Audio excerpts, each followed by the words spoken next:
When I was in primary school, my best friend in the whole world had a PlayStation 2. We were both completely obsessed with this thing, and there was one game in particular we just could not get enough of. This was LEGO Star Wars 2, the original trilogy. Now this is what the game looked like at my friend's house. At my house, it looked more like this. I had the DS port of this game, which was less than perfect, but it was still LEGO Star Wars, so I had a lot of fun with it. It's been a long time since I've played either of these games, so I kinda wanna see if the PlayStation 2 version is still as good as I remember it being, and the Nintendo DS version still as bad as I remember it being. This is a video about two games that defined a lot of childhoods, and it's two ports of vastly differing quality. Are you ready to play?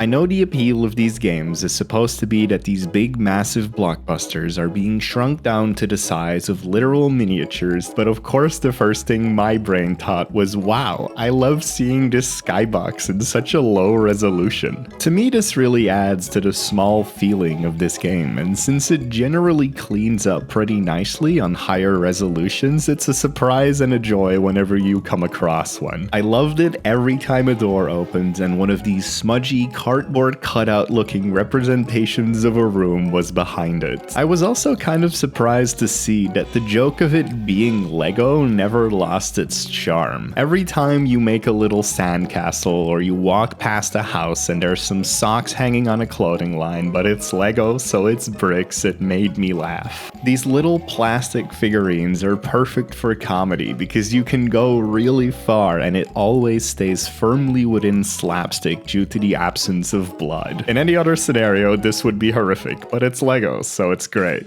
The gameplay is totally fine, it's fun enough, though not exactly engaging, but that didn't bother me at all. Just getting a tour of these miniaturized versions of the movies that I've seen so many times was enough to keep me coming back. It's also kind of interesting how there's just no wraparound story. When you press new game, you spawn in the overworld and a timer starts rolling. You gotta respect just how direct this is. Everything also sounds great. The sound effects are just unbelievably satisfying. There's even a sound effect for when lightsabers hit a wall. I did not see this coming, and there is tons of character-specific animation work like this. Look at Han, he is so cool.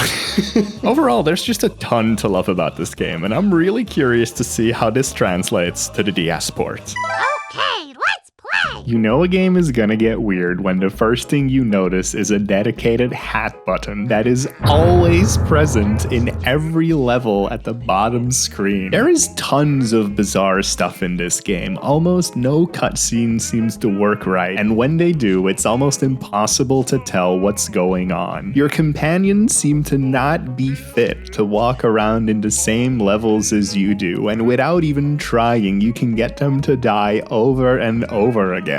I even had a moment where the same tutorial text box appeared twice in the same room. This thing is a mess. It's kind of fascinating to look at, but not great to play. I do love the little heart sprites, and I think it's kind of interesting that because the Nintendo DS screen is so small, they had to do a little hologram on the character-specific doors to get them to be legible, but overall there isn't much here worth experiencing today. Even as a kid I knew this, and I switched over to the complete saga pretty quickly, which actually recreates the levels pretty seamlessly. Unfortunately, a lot of detail is still missing, which is where most of the charm came from, but this version does have these really charming animated sticker-looking cutscenes, which are super fun to look at, and another great example of how something born from limitations can get a charm of its own. It also blessed me with an even lower resolution version of that opening shot of Star Wars. I remember loving this game as a kid. I knew back then too it couldn't compare to the PlayStation 2 original, but it was LEGO Star Wars in my home, and at the time that was all it had to be. So that's it, right?